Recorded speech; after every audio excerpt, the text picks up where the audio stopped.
That marks the exact moment someone decides to leave their partner. The day the numbers above my father's head hit 0, he laid a set of divorce papers on the kitchen island and walked out on my mother and me without looking back. The day my best friend Rachel's clock hit 0, she finally found the courage to pack her bags and leave her toxic ex. It was seeing those numbers appear above Dan's head, but for 7 years of marriage, his crown was clean. Not a single digit, nothing. I spent those 7 years believing I was the luckiest woman alive. I had married a truly good man, until last month when he came to pick me up from work. I looked up as I got into the passenger seat, and a bleeding crimson timer sliced through the dim evening light. 702 days, 14 hours, 22 minutes. Less than 2 years. My chest tightened, a cold panic seizing my lungs. I started looking for answers, searching frantically through our quiet, comfortable life.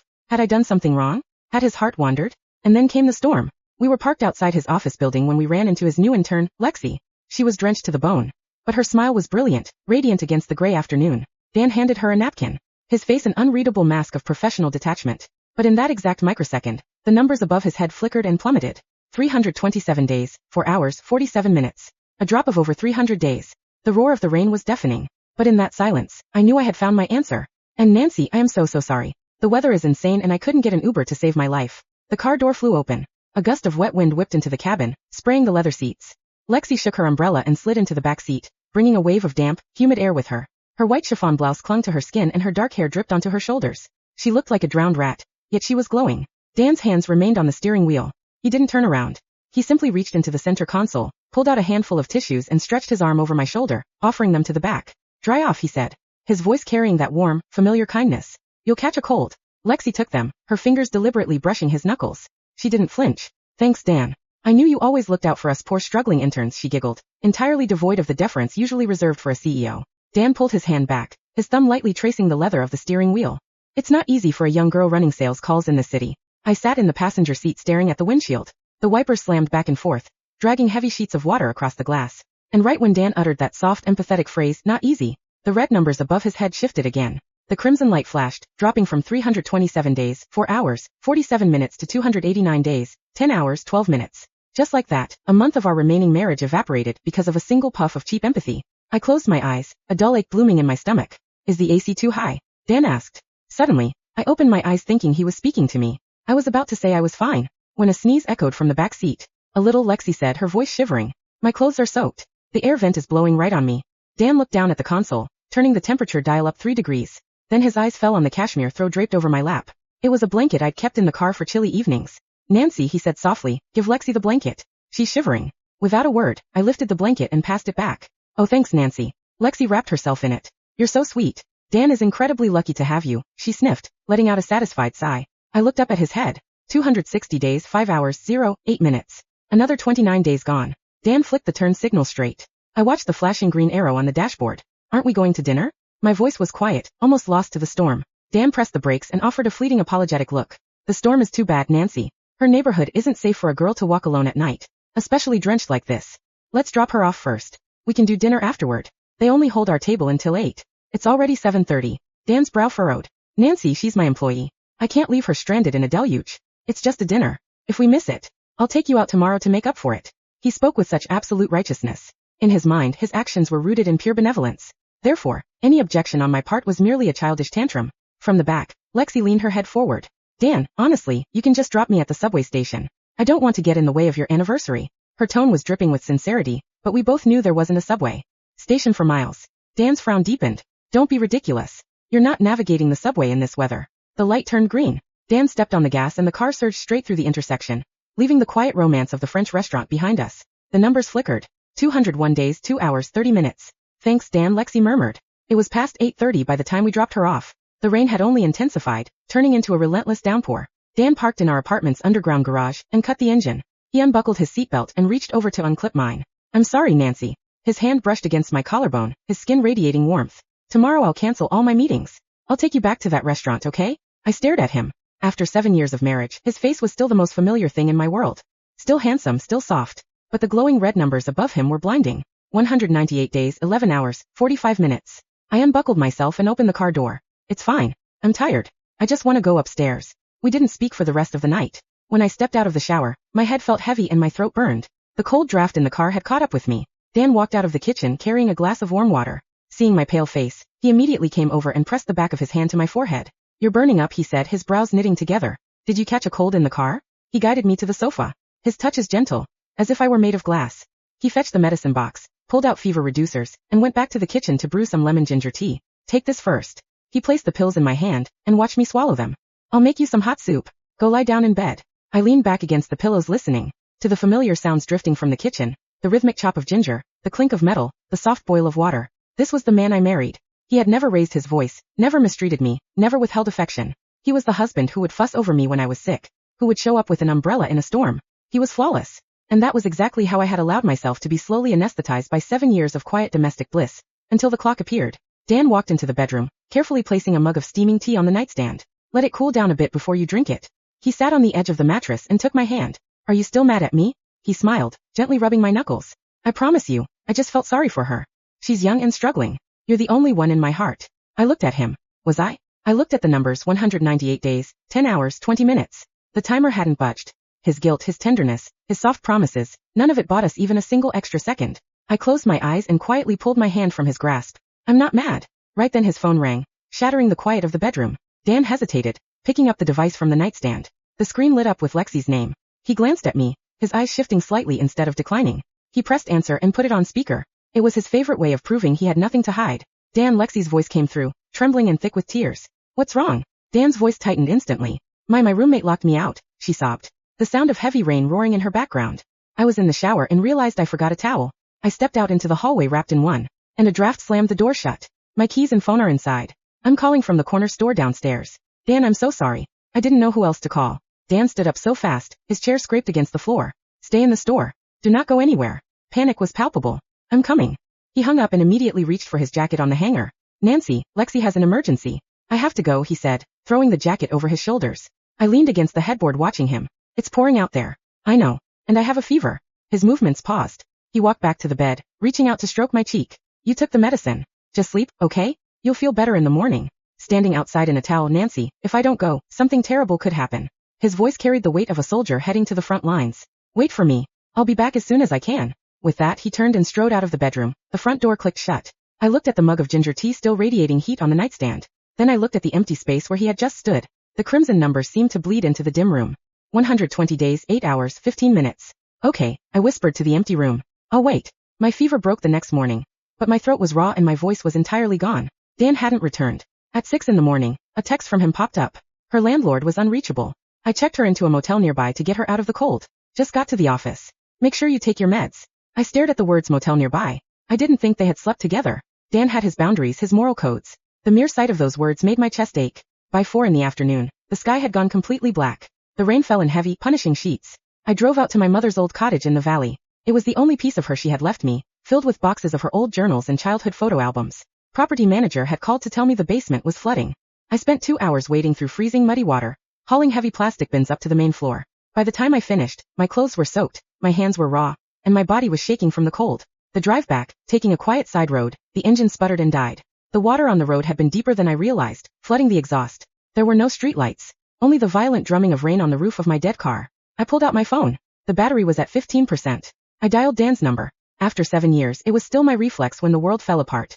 The phone rang for a long time before he finally answered. Nancy, he said, his voice drowned out by a chaotic background. I could hear shouting and high-pitched crying. Dan, my car stalled on the bypass. The road is flooded and there are no Ubers out here. Can you come get me?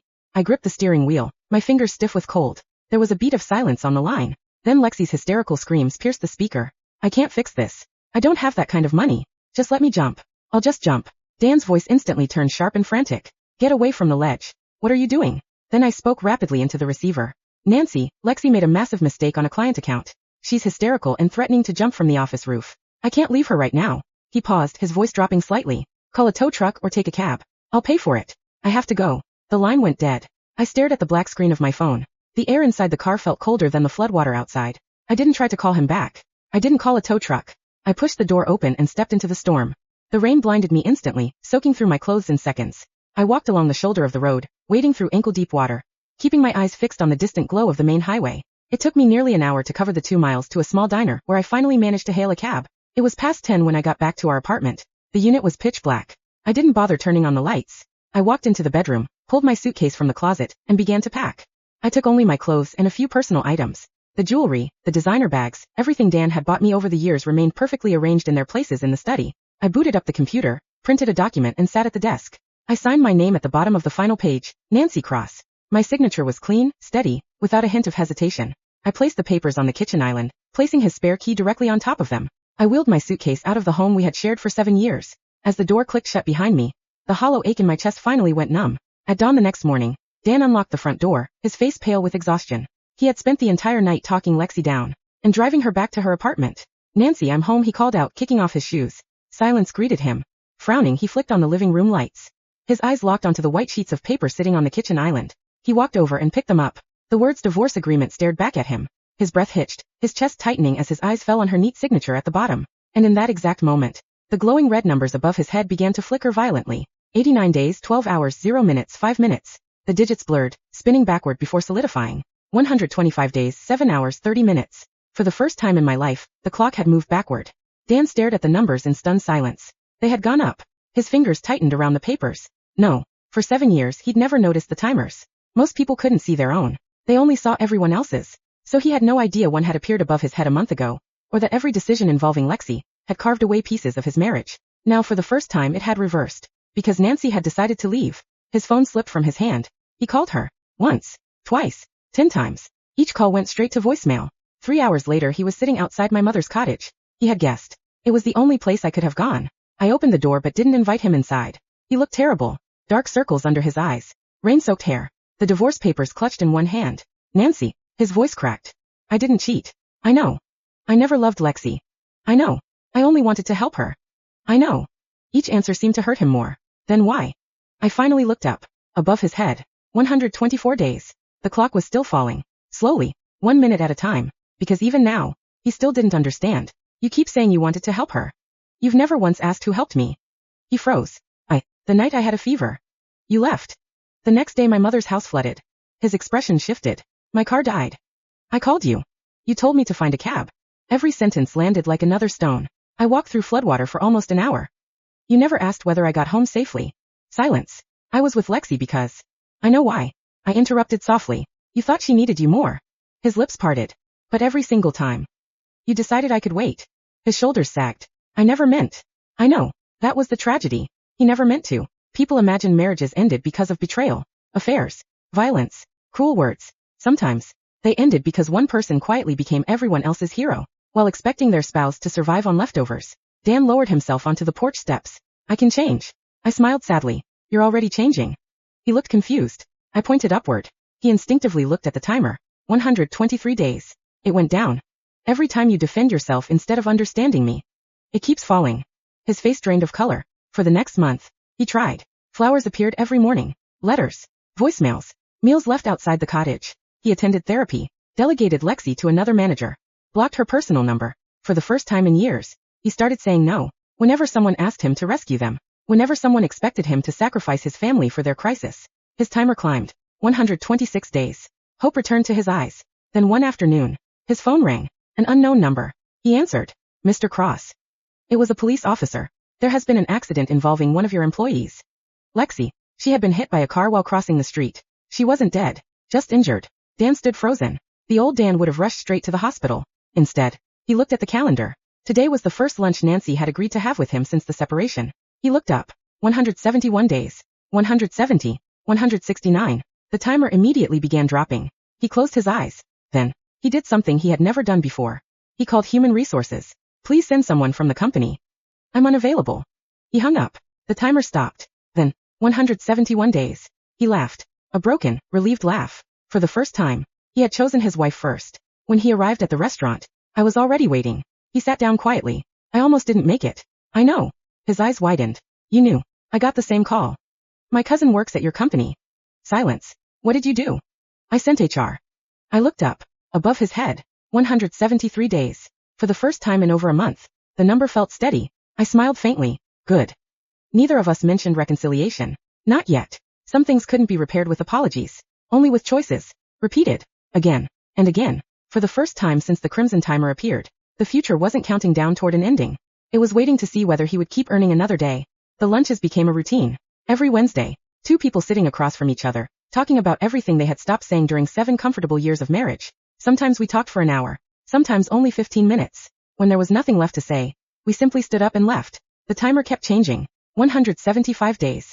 Then one Wednesday it dropped. 194. 193. 192. I followed Dan's gaze. A young waitress had tripped, spilling an entire tray of hot soup onto herself. She burst into tears. Dan instinctively pushed back his chair. I should.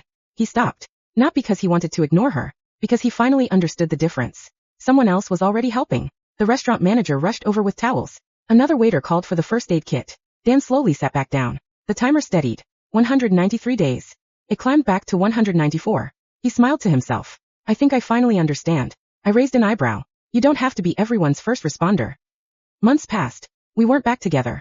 Not officially. I had rented a small cottage by the sea. I started painting again. Something I'd abandoned after marrying him because I was always arranging dinners, business events, charity galas and entertaining clients. One afternoon my first exhibition sold out. My phone buzzed. Dan. Congratulations. I'm proud of you. Nothing else. No request to celebrate. No attempt to insert himself into my happiness. I looked up. Above his head. 238 days. Meanwhile, Lexi disappeared from our lives. Not because Dan ruined her career. He didn't. He simply maintained professional boundaries. No private rides. No midnight rescues. No personal phone calls. She transferred to another branch 6 months later. Without Dan constantly stepping in. She attached herself to another executive. The pattern repeated. People eventually realized every emergency somehow followed her. Every crisis somehow required one specific man. The company quietly let her contract expire. Dan never commented. Nearly a year after I left, we met one final time. The same French restaurant. The same window seat we'd missed on our anniversary. Dinner ended quietly. As the waiter cleared our plates, Dan reached into his jacket. I smiled faintly. If that's another apology letter, don't. It isn't. He slid a single envelope across the table. Inside was my original divorce agreement. And signed. I never filed it. I know. I brought it because... He took out a pen. You should decide. He placed it beside the papers. If you're done, I'll sign. No arguments. No guilt. I'll let you go. For a long moment, neither of us spoke. I looked at him, then at the timer. 364 days. Almost exactly where it had first appeared. Not because everything had been fixed. Because every day for almost a year, he had chosen differently. Without expecting praise. Without expecting forgiveness. Simply because he'd realized love wasn't measured by grand sacrifices for strangers. It was measured by who came first when everyone needed you at once. I picked up the pen. Dan lowered his eyes. I'll understand. Instead of signing, I tore the papers neatly in half. Then into quarters. Then smaller still. The pieces fluttered onto the table like snow. Dan looked up, unable to hide the hope in his eyes. I smiled for the first time in nearly a year. We're not going back to who we were. His voice was barely audible. I don't want to. We'd fail again. I reached across the table. This time I took his hand. We start over. Above his head, the crimson timer shimmered. 364 days. 365. 730. 1825. The numbers accelerated so fast they became a river of red light. Then with a soft flicker, they disappeared completely. The space above his head was empty once more, just as it had been during the happiest years of our marriage. I laughed softly. So that's what zero really meant. He squeezed my hand. It never meant I'd never leave. It meant I finished for him. It meant neither of us had started walking away. And this time, we both knew that staying wasn't something fate decided. It was something they would choose.